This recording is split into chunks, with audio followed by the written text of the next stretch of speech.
Hello friends, good evening. कैसे आप सब? उम्मीद है बहुत अच्छे होंगे। फ्रेंड्स, आज हम बात करेंगे कि S2 फॉर्म कैसे भरा जाता है, कहाँ पे भेजा जाता है और क्यों भरा जाता है। सबसे मेन टॉपिक है कि क्यों भरा जाता है, आपको क्या क्या करेक्शन करने के लिए S2 फॉर्म भरना ही पड़ता है। और जो गवर्नमेंट जॉब वाले हैं उनके लिए ध्यान देने वाली बात बता दूं, NPS के अंदर अगर सरकारी कर्मचारी है वो कोई भी चेंज करते हैं तो उन्हें S2 फॉर्म भरना ही पड़ता है, क्योंकि अगर वो कोई भी चेंज ऑनलाइन करते हैं तो उन्हें ई-साइन की कॉपी तो वैसे ही डाउनलोड करके और अपने नोडल ऑफिस को भेजनी पड़ती है, क्योंकि उसके बिना नोडल ऑफिस है वो उस चेंज को वेरीफाई नहीं करता है। तो इससे अच्छा होता है कि आप S2 फॉर्म भर के ही भेज दें। तो इससे क्या है कि आपके लिए जो चेंज करना है वो बेटर रहेगा और आप सारी के सारी डिटेल वो अच्छे से फिल कर पाएंगे। तो सबसे पहले आप है वो मेन टॉपिक सुन लीजिए कि S2 फॉर्म को NPS के अंदर भरा क्यों जाता है।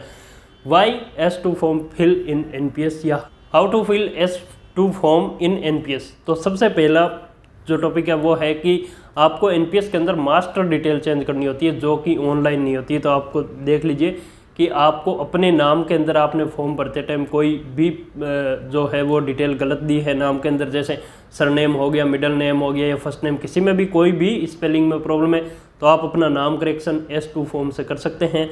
फादर के नाम में कोई भी प्रॉब्लम है तो वो कर सकते हैं, मदर के नाम में कोई भी प्रॉब्लम है तो वो कर सकते हैं। अब आती है नेक्स्ट बात है कि अगर कोई लड़की है उसकी शादी हो जाती है तो उसका जो नाम है उससे पहले जो लगता है, आप ये समझ सकते हैं कि जो एक तरह से जैसे श्रीमती है, कुमारी है या मिसेज है, मिस है या इस नाम में, तो इसमें अंदर दो चीज़ें होती है कि एक तो कुमारी होती है, एक होता है सर होता है, एक होता है श्रीमती। तो जैसे ही शादी होती है तो उसके बाद लड़की को अपने नाम से पहले लगाना होता है श्रीमती। तो ये भी करेक्शन है वो S2 फॉर्म से होता है। और दूसरी चीज़ है मैरिटल स्टेटस, लड़का हो या लड़की हो, शादी हो जाती है तो उसके बाद उसे S2 फॉर्म भर के और अपना मैरिटल स्टेटस है उसको अनमेरिड से मैरिड कर लेना चाहिए, वो भी S2 फॉर्म से होगा। दूसरी बात, उसमें अपने हस्बैंड या वाइफ यानी अपने सपोज का नाम ऐड करना है, वो भी S2 फॉर्म से होगा। ये कोई भी चीज़ ऑनलाइन नहीं होती है। अब यहाँ पे बात कर लेते हैं जो चीज़ें ऑनलाइन होती है। तो एड्रेस ऑनलाइन चेंज हो जाता है, कॉन्टैक्ट डिटेल ऑनलाइन चेंज हो जाती है और आपकी जो भी बैंक डिटेल है और नॉमिनी डिटेल है, ये चारों चीज़ें ऑनलाइन चेंज हो जाती है। गवर्नमेंट सब्सक्राइबर हो, चाहे ऑल सिटीजन मॉडल का हो, चाहे प्राइवेट सब्सक्राइबर कोई भी हो, कॉन्टैक्ट डिटेल, नॉमिनी डिटेल और आपकी जो बैंक डिटेल है और एड्रेस जो चेंज करना होता है वो।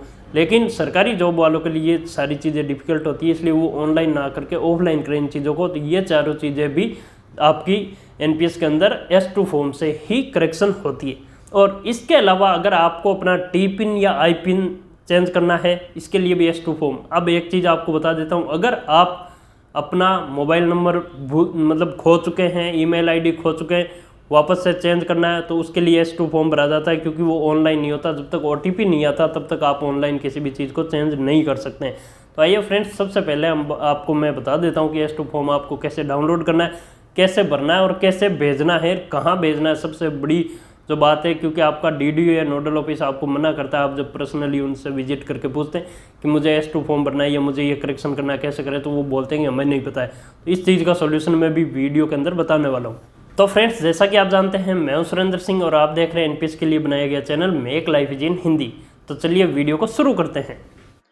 तो फ्रेंड्स, सबसे पहले आपको npscra.nsdl.co.in की वेबसाइट पर आना है। इसके बाद आपको यहाँ पे होम बटन दिख रहा है, इसमें अगर आप सेंट्रल गवर्नमेंट के एम्प्लॉई है तो यहाँ पे जाएंगे, स्टेट गवर्नमेंट के एम्प्लॉई तो यहाँ पे जाएंगे, कॉर्पोरेट है और ऑल सिटीजन है तो यहाँ पे ये आपके सामने दिख रहा है। जिस तरीके के आप जो सब्सक्राइबर हैं उस तरह से आप यहाँ पे चूज करेंगे। जैसे मैं सेंट्रल गवर्नमेंट का एम्प्लॉई हूँ तो मैं सेंट्रल गवर्नमेंट को चूज करूंगा, यहाँ पे सेंट्रल गवर्नमेंट ओपन होगा और यहाँ से फॉर्म्स ओपन होंगे, ठीक है। और अगर मैं ऑल सिटीजन मॉडल से हूँ तो मुझे ऑल सिटीजन मॉडल पे क्लिक करना है और यहाँ पे मैं न्यू टैब खोल देता हूँ, यहाँ पे ऑल सिटीजन मॉडल का ओपन हो जाएगा। इसके बाद में फॉर्म्स के अंदर, जैसे आप मैंने यहाँ पे सेंट्रल गवर्नमेंट का ओपन कर रखा है, फॉर्म्स में जाने के बाद आपको NPS अकाउंट मेंटेनेंस पर आप क्लिक करेंगे।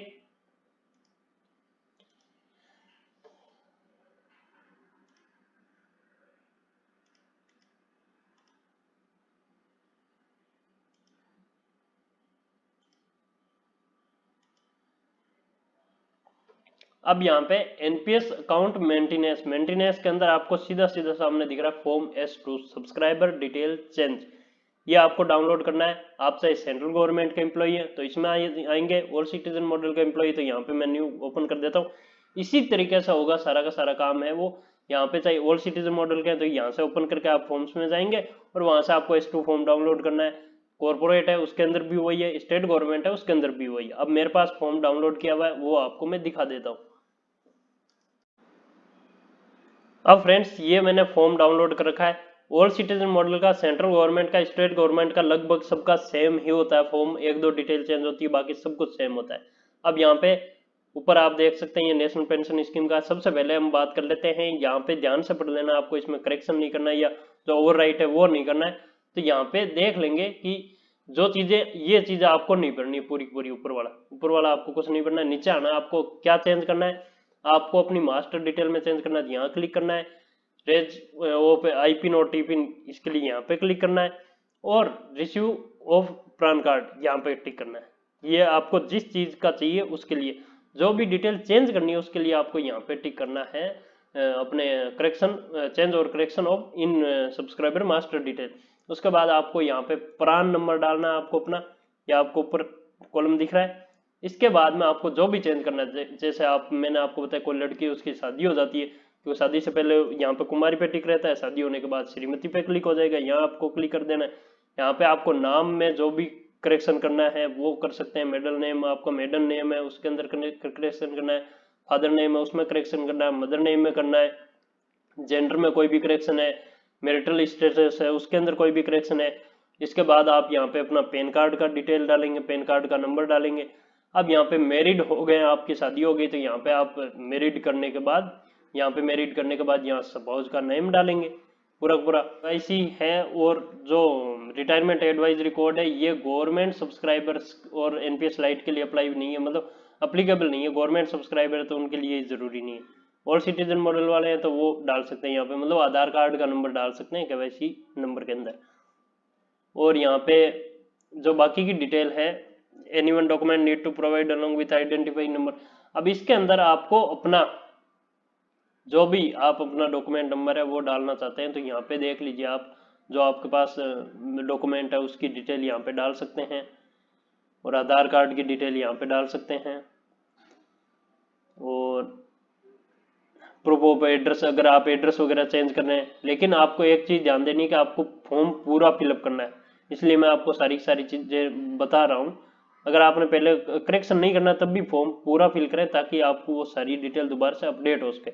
इसके अंदर भी आप कर सकते हैं सारा करेक्शन। अगर एड्रेस चेंज कर रहे हैं तो चेंज का भरना, एग्जिटिंग रखना है तो वो एग्जिटिंग वाली डिटेल इसके अंदर भर देंगे अच्छे से। परमानेंट एड्रेस है उसकी डिटेल भर देंगे, कॉन्टेक्ट डिटेल है वो भी आप पूरी पूरी यहाँ पे फिल कर देंगे। उसके बाद में आप किस तरह के एम्प्लॉई हैं वो चीज़ भर सकते हैं। यहाँ पे अपनी जो इनकम है, एनुअल इनकम, वो लिख सकते हैं, एजुकेशन क्वालिफिकेशन है वो लिख सकते हैं। और बाकी ये पूरा का पूरा फॉर्म पूरा का पूरा भरना है आपको। जो भी बैंक डिटेल वगैरह चेंज करनी है तब भी भरना है, नहीं करनी है तब भी भर के दे देंगे तो अपडेट हो जाएगी सारी डिटेल। तो ये पूरा का पूरा फॉर्म है, इसमें शायद ऐसी कोई चीज़ नहीं है जो आपको ना समझ में आए। इसके बाद आपको मैं बता देता हूँ ये फॉर्म कहाँ भेजना है। तो आपको बता दूँ, सबसे पहले अगर आप सेंट्रल गवर्नमेंट के एम्प्लॉई है तो आपको किसी भी ऑफिस में जाके पूछने की जरूरत नहीं है। आपको अपने एनपीएस अकाउंट की वेबसाइट में, मतलब आप NSDL CRA के अंदर लॉगिन करेंगे, अपने एनपीएस अकाउंट में लॉगिन करेंगे। उसके बाद ट्रांजैक्शन स्टेटमेंट देखेंगे। ट्रांजैक्शन स्टेटमेंट, उस स्टेटमेंट के अंदर आगे लिखा होता है your nodal office address, DDO address, जो भी लिखा होगा उस पे आप कोई भी चेंज करते हैं तो उसी पे आपको वो फॉर्म है वो भेजना, उस एड्रेस के ऊपर। वो लाइबल है आपके लिए पूरी तरह से, उनको वो करेक्शन करना ही पड़ेगा। ऑल सिटीजन मॉडल के हैं तो भी आपको ट्रांजैक्शन स्टेटमेंट अपना एनपीएस का ओपन करेंगे, उसके अंदर आपके पीओपी की डिटेल होगी और उसी एड्रेस पे आपको बाई पोस्ट भेज देना फॉर्म। तो 30 डेज के अंदर अंदर आपकी ये कंप्लीट करेक्शन है वो हो जाएगा, सारा उनके द्वारा कर दिया जाएगा। इसके अंदर डॉक्यूमेंट्स की कॉपी भी लगा सकते हैं आप, ये समझ सकते हैं आधार कार्ड की, पैन कार्ड की, ड्राइविंग लाइसेंस है, सेल्फ अटेस्टेड कॉपीज लगा सकते हैं। अगर बैंक डिटेल वगैरह चेंज कर रहे हैं तो आप अपना कैंसिल चेक है वो लगा सकते हैं। सारी की सारी जो डॉक्यूमेंट रिक्वायर्ड है वो यहाँ पे आपको पीछे लिखी हुई है, वो यहाँ से आप देख सकते हैं पूरी पूरी। तो आई होप फ्रेंड्स वीडियो आपको अच्छे से समझ में आ गया, क्योंकि पूरी चीज़ें बताऊंगा तो वीडियो बहुत लंबा हो जाएगा। मैंने आपको बता दिया आपको क्या क्या करेक्शन के लिए एनपीएस अकाउंट पर ये जो S2 फॉर्म है वो भरना है। और उसके बाद आपको जो अपने मान सकते हैं कि कहाँ पे भेजना है, तो सरकारी कर्मचारी को बता दिया। ट्रांजैक्शन स्टेटमेंट ओपन करेंगे और उस स्टेटमेंट के अंदर डीडीओ, नोडल और जिसका भी एड्रेस लिखा हो उस पर भेजना है। और अगर ऑल सिटीजन मॉडल के हैं तब आपको अपना पीओपी मतलब उस ट्रांजैक्शन स्टेटमेंट में ही आपको पीओपी डिटेल होगी उसी पे आपको भेजना ही।